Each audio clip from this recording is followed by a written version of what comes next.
Mga bangko sa bayan ng Libak, pinag-iingat sa mga peking pera. PWD General Assembly at Christmas Party sa lungsod ng Tacoro, naging masaya. At ABC official sa bayan ng Nambayo, nanumpa na. Yan ang ulo ng mga balita sa pagbabalik ng Sultan Kudarat Headliners.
Magandang araw, lalawigan ng Sultan Kudarat.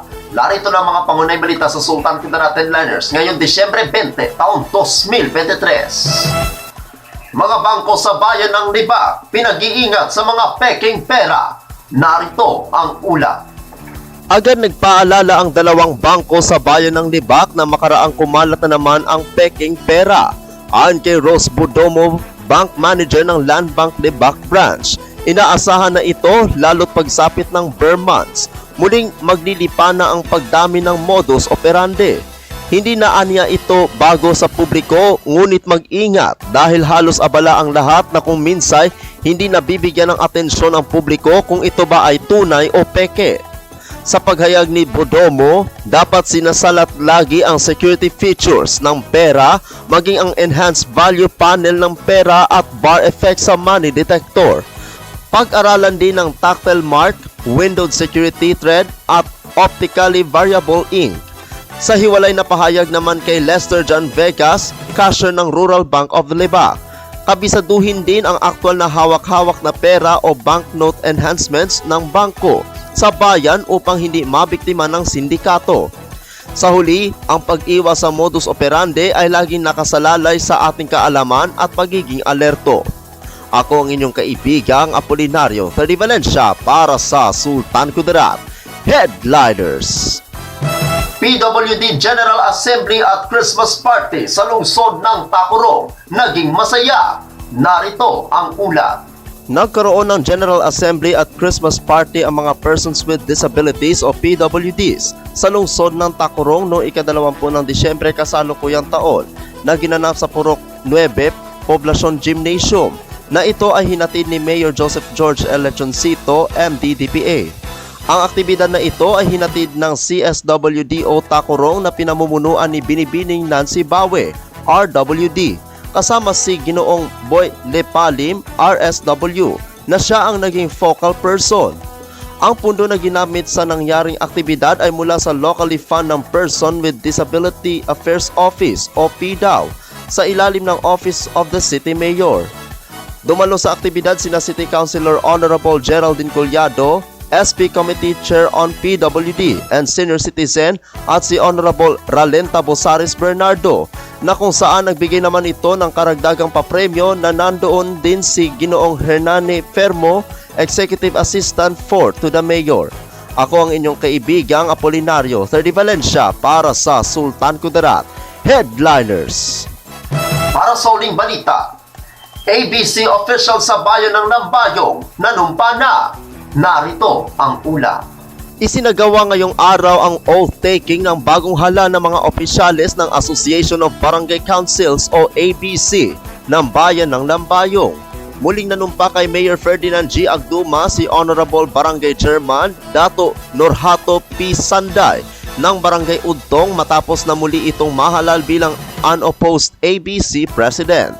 Samantalang nahala naman bilang Vice President si Honorable Eduardo M. Duque Jr.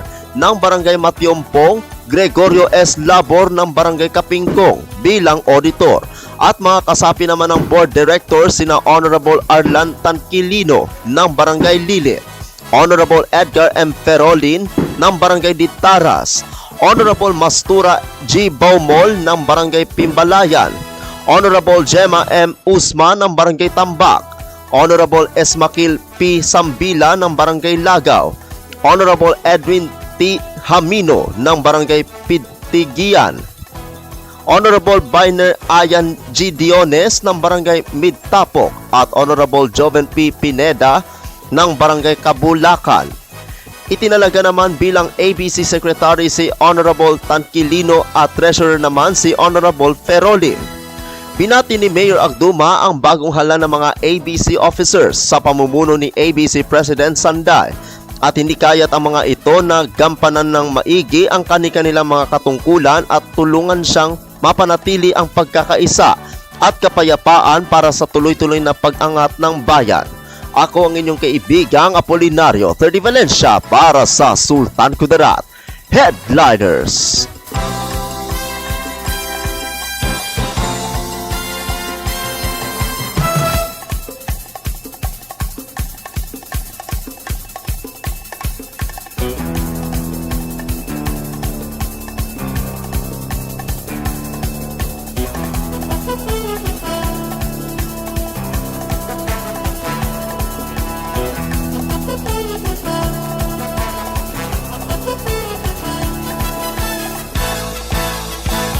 At nakabuo ang mga balita sa araw nito. Mga balitang kailangan ninyong malaman. Balitang walang kinakampihan. Mga balitang totoo. Mga balitang may dalang aral at inspirasyon. Ito ang Sultan Kudarat Headliners.